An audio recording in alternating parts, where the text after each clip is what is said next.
ولا تأسفن على قدر الزمان. أنا بقولها وللمرة الثانية، أي زول قلبه خفيف يبقى مارك، أي زول قلبه خفيف يبقى مارك. والقضية دي ما ابدعت مساومة، القضية دي فرضت على الجميع فرض عين.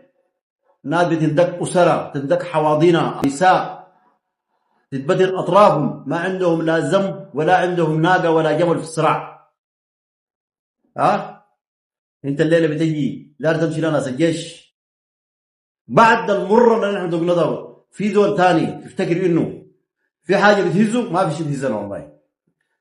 واي زول قلبه خفيف يبقى ماري. وانا عندي رسالة خاصة من هنا نوجهها للسيد الامير في العام ما في الخاص.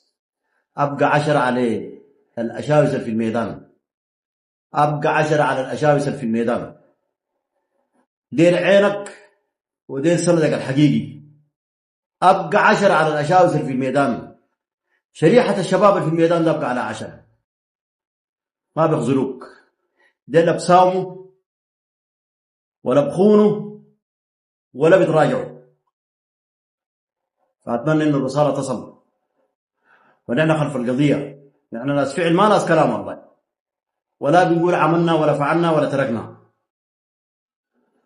والأشاوس واليوم الليلة نحن بنتذكر الطرق البشعة اللي هم غادروا بها الفانية دي. لا يمكن أن ننسى ولا يمكن أن نغفر. تحيات والملاح.